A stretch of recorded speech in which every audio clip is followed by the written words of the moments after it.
As we reported earlier, U.S. officials are expressing alarm over a massive cyber attack that poses what they call a grave risk to federal, state, and local governments, as well as private organizations. The hack reportedly compromised at least 7 government agencies. The nation's Cybersecurity and Infrastructure Security Agency says that the attack began as early as March and remained undetected until just last week. Federal authorities suspect that the breach came from Russian-based hackers through Russian President Vladimir Putin's government has denied any involvement. Sources tell CBS News that President Trump has been briefed on the situation, but has made no public comment yet. So for more on this, we want to bring in Congressman Jim Himes of Connecticut. He's a member of the House Intelligence Committee. Thank you so much for joining us. The hack comes at a critical time for us here in the U.S. During presidential transition. We're dealing with a devastating public health crisis. What can you tell us about the significance and the scale of this attack?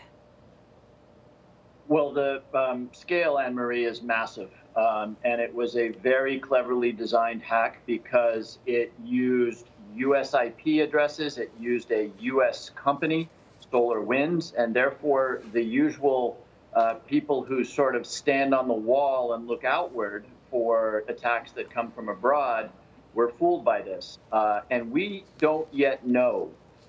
We know that this hack managed to penetrate all sorts of networks. We just don't know things like, did it get into particularly sensitive networks? That would be government national security organizations. That would be financial entities that might have your account information. We don't know yet whether information was actually exfiltrated, sent somewhere else where it could be misused. But we do know that we really got caught with our pants down on this one. And there's going to be a lot of work to do here in the United States Congress to make sure that we understand how this was allowed to happen and how we can make sure it doesn't happen again. Congressman, as we understand it, the hackers made their move at least as early as March and remained undetected until last week. For those viewers who are watching right now and wondering how vulnerable the nation's most sensitive information is, we're not talking about top secret information, but we are talking about, as you said, perhaps personal information of millions of Americans. So how concerned should they be?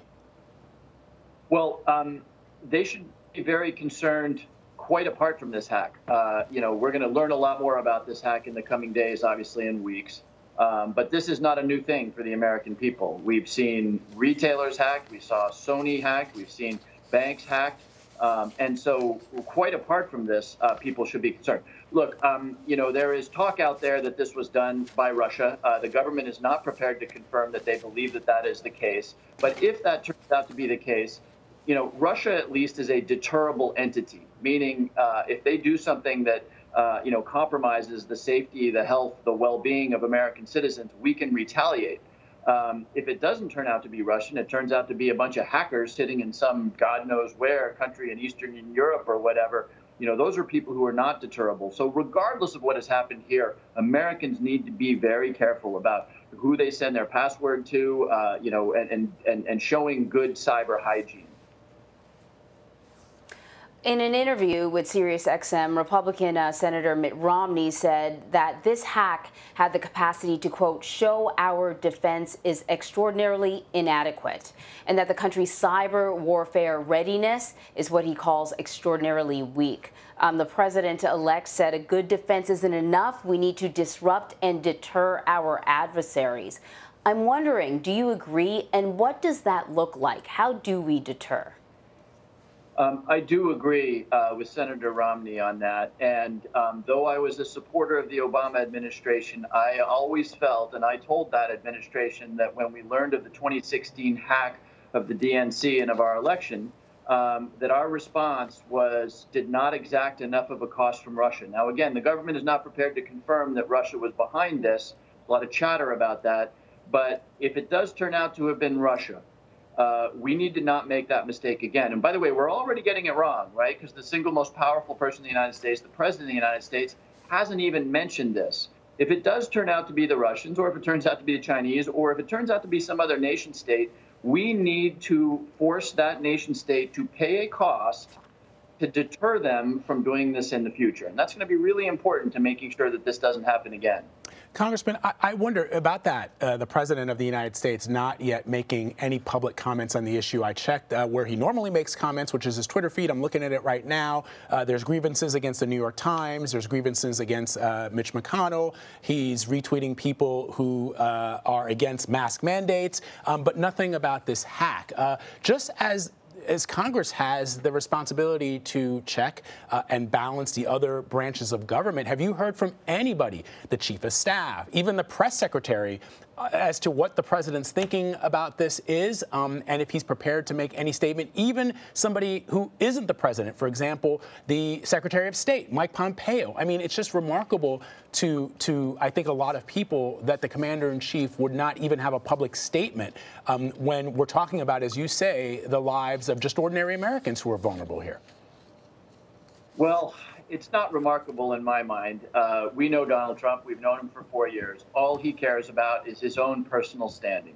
And this is about the third or fourth time that we have seen the president be utterly silent in the face of what may be, and again, it's not confirmed, but what may be a very aggressive Russian action. You will remember when the story came out with allegations that the Russians were paying people in Afghanistan to kill our troops. Not a peep from the president.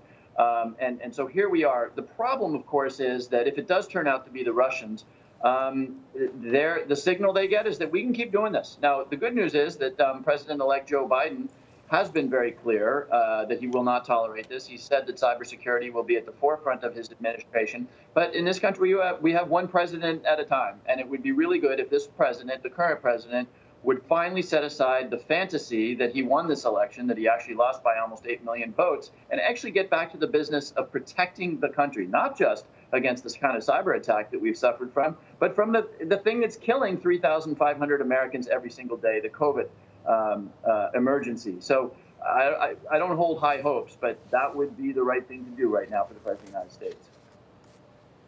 So this is sort of the modern day front line, right? When we talk about cyber warfare, this is what we're talking about. You are a member of the House Intelligence Committee. What are the questions that you and your colleagues want to see resolved in the months going forward on this issue? How do we become ready? Right. So there's three really important questions. Number one, how did this happen? How were we caught? How were we blindsided? Let's fix that. And that's going to be tough, right? Because remember, this appears to have been inside a United States company. And we have to have a conversation with each other about whether we want, for example, the military or the NSA or the FBI running around inside American companies. We're going to have a hard conversation about that, I think. But that's important. Number one, how did this happen? Number two, what was the damage done? We still don't know exactly what the damage was done. Number three, how do we retaliate? Because again, we have to make it clear to the rest of the world that if you get into our networks, even if you don't, shut down a power grid or close a bridge, you will regret doing it. And so I think the next couple of months here in Washington have to be devoted to answering those questions in a way that makes this country safer. Congressman, will you hold any hearings on that? Will you hold any hearings to understand how this hack may have affected some of our more vulnerable companies? Will you bring some of the CEOs or even some of the folks who are responsible for cybersecurity to just explain and to give guidance and advice on ways we can be better protected? This may turn out to be one of the most widespread and potentially dangerous hacks that the United States has ever suffered. So yes, of course, there have got to be hearings with the private sector to understand the private sector side of this, because again, it was a private company that spread this malware. We are going to want to talk to our security chiefs. It would appear, based on the statements that have been made, that potentially sensitive U.S. government networks were compromised. How did that happen? So yes, I can imagine that in the new year you're going to see a lot of focus, including here. All right, Congressman Jim Himes, really appreciate your time. Thank you. Thanks very much.